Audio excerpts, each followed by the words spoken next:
வாய்ப்பை வந்து யூஸ் பண்ணிக்கோங்க. ஏன் அப்படின்னா இதுலேயே வந்து நம்ம கற்றுக்கவும் செய்யலாம், ஒர்க் பண்ணி ஏர்ன் பண்ணவும் செய்யலாம்.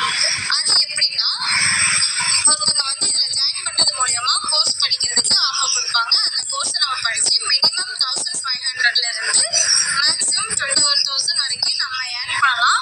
இதுக்கு நம்ம என்ன பண்ணணும் அப்படின்னா இதில் இவங்களோட வாட்ஸ்அப் நம்பர் கொடுத்துருக்காங்க 9941041160. இந்த நம்பருக்கு உங்களோட நேம் அண்ட் எஜுகேஷனல் குவாலிஃபிகேஷனை நீங்கள் வாட்ஸ்அப் பண்ணினா அவங்க உங்களை கான்டாக்ட் பண்ணுவாங்க.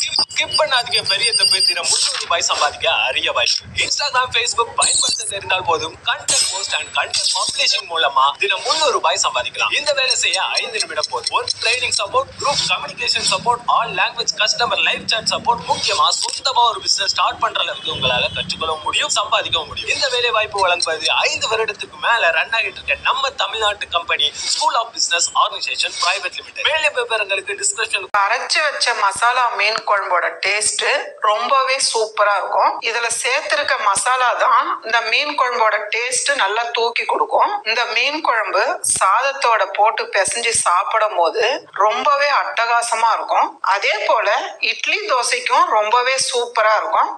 வாங்க ரொம்ப ஈஸியா எப்படி செய்யுதுன்னு பார்க்கலாம். இப்போ மீன் குழம்பு செய்யறதுக்கு நம்ம ஃபர்ஸ்ட் மசாலா ரெடி பண்ணிக்கலாம். பேன் சூடானதும் 1 டேபிள் ஸ்பூன் அளவுக்கு தேங்காய் எண்ணெய் சேர்த்துக்கலாம். எண்ணெய் சூடானதும் ஒரு 1.5 டேபிள் ஸ்பூன் அளவுக்கு மல்லி சேர்த்துடலாம். கூடவே 1 டேபிள் ஸ்பூன் அளவுக்கு மிளகு சேர்த்துடலாம். 1 டீஸ்பூன் அளவுக்கு ஜீரகம் சேர்த்துடலாம். ஃபர்ஸ்ட் இது 3 சேர்த்து கொஞ்ச நேரம் நல்லா வதக்கி எடுத்துக்கோங்க. வதங்கும் போது மிளகு வந்து வெடிக்கும், அது ஒரு நீங்க வதக்கி எடுத்துக்கலாம். பாருங்க, நமக்கு வந்து மல்லி மிளகு எல்லாமே ஓரளவுக்கு நல்லா வதங்கிடுச்சு. இந்த டைம்ல 100 கிராம் சின்ன வெங்காயம் தோல் உரிச்சு வச்சிருக்கேன், இதை சேர்த்துடலாம். பாருங்க, வெங்காயம் சேர்த்து இந்த அளவுக்கு நல்லா வதங்கினதும் இது கூடவே 1/2 கப் அளவுக்கு தேங்காய் திருகி வச்சிருக்கேன், இதை சேர்த்துடலாம். இதையும் சேர்த்து லைட்டா வதக்குங்க, ரொம்ப நேரம் வதக்க வேண்டியது இல்லை. இப்போ ஸ்டவ் ஆஃப் பண்ணிட்டு கொஞ்ச நேரம் நல்லா ஆறட்டும். ஒரு சின்ன எலுமிச்சம்பழம் சைஸ் புளி எடுத்து நல்லா கரைச்சி வச்சிருக்கேன். கரைச்சி அந்த திப்பி வந்து நல்லா வடிகட்டி நம்ம எடுத்துடணும். இந்த அளவுக்கு திப்பி இல்லாம இருக்கணும். நீங்க எவ்வளவு குழம்பு வைக்கிறீங்களோ அதுக்கேற்ற தண்ணி சேர்த்துக்கணும். நான் வந்து 2 பழுத்த தக்காளியா கட் பண்ணி வச்சிருக்கேன், இதை இதுல சேர்த்து நல்லா கரைச்சி எடுத்துக்கலாம். நல்லா தக்காளி சேர்த்துட்டு நல்லா கரைச்சிடுங்க. பாருங்க, இந்த அளவுக்கு நல்லா கரைச்சி எடுத்துக்கோங்க. இதை நம்ம ஒரு பக்கமா வச்சிடலாம். நம்ம வதக்கி வச்ச மசாலாவை இதுல சேர்த்துடலாம். ஆறுனதுக்கு அப்புறம் சேர்த்துருங்க. சூடா அரைச்சிங்கன்னா மேல வந்து தெரிக்கும். இது கூடவே 2 டேபிள் ஸ்பூன் அளவுக்கு மிளகாய் தூள் சேர்த்துடலாம். 2 டேபிள் ஸ்பூன் அளவுக்கு தண்ணியும் சேர்த்துடலாம். இதெல்லாம் சேர்த்துட்டு இப்போ நல்லா அரைச்சி எடுத்துக்கலாம். பாருங்கம்மா, இந்த அளவுக்கு நல்லா அரைச்சி எடுத்துக்கங்க. லைட்டா கொரகொரப்பு இருக்கட்டும். இப்போ ஒரு பாத்திரம் வச்சுக்கலாமா. பாத்திரம் சூடானதும் நான் வந்து ஒரு 2 டேபிள் ஸ்பூன் அளவுக்கு தேங்காய் எண்ணெய் சேர்த்துக்கிறேன். எண்ணெய் சூடானதும் 1/4 டீஸ்பூன் அளவுக்கு வெந்தயம் சேர்த்துடலாம். கூடவே 1/2 டீஸ்பூன் அளவுக்கு கடுகும் சேர்த்துடலாம். கொஞ்சமா ஜீரகம் சேர்த்துடலாம். கடுகு நல்லா வெடிக்கணும், வெந்தயம் அதே போல நல்லா செவந்து வரணும். இந்த அளவுக்கு வெடிக்கும் போது நான் வந்து ஒரு 50 கிராம் பூண்டு எடுத்து உரிச்சு தட்டி வச்சிருக்கேன், இதை சேர்த்துக்கலாம். பூண்டு வந்து லைட்டா கொஞ்ச நேரம் வதக்குங்க. இது கூடவே 100 கிராம் சின்ன வெங்காயம் நறுக்கி வச்சிருக்கேன், இதையும் சேர்த்துக்கலாம். தேவையான அளவு கருவேப்பிலை சேர்த்துக்கலாம். கூடவே 3 பச்சை மிளகாய் சேர்த்துக்கலாம், கட் பண்ணாம சேர்த்துக்குங்க.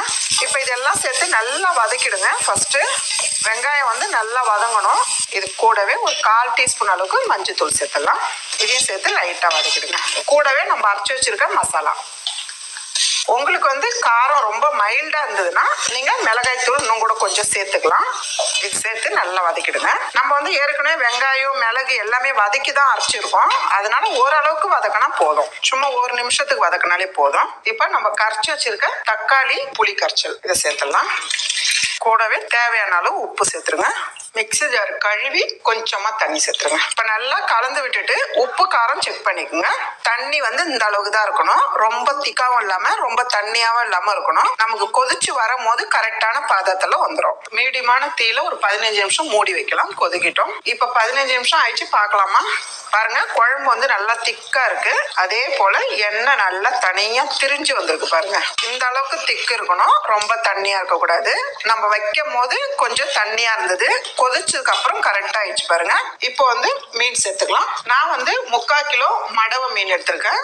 வால், தலை, அதே போல துண்டு எல்லாமே சேர்த்து குழம்புல போடுறேன்.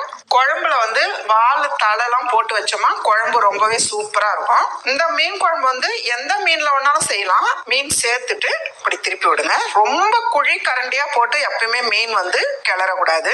இதை போல ஒரு பட்டை கரண்டியா போட்டாதான் மீன் வந்து உடையாம இருக்கும். இந்த அளவுக்கு கலந்துட்டு ஒரு 4 நிமிஷத்துக்கு மூடி வைங்க. அடுப்பு தீ வந்து ஃபாஸ்டா வைக்காதீங்க, மீடியமான தீயில மூடி வைங்க. 4 நிமிஷம் விட்டுருக்கேன், பார்க்கலாம். பாருங்க குழம்பு வந்து நல்லா கொதிச்சிருக்கு பாருங்க. இப்போ வந்து அப்படியே கிளறி விடுங்க. அதே போல மீனும் நமக்கு உடையாம அப்படியே இருக்கு பாருங்க. பாருங்க மீன் நல்லா வெந்திருக்கு பாருங்க. மேலவே பொடியா நறுக்குன கொத்தமல்லி சேர்த்துக்கலாம். அவ்வளவுதான்மா. நல்ல ஒரு டேஸ்டான ஒரு டிஃப்ரெண்டான அரைச்ச வச்ச மசாலா மீன் குழம்பு ரெடி.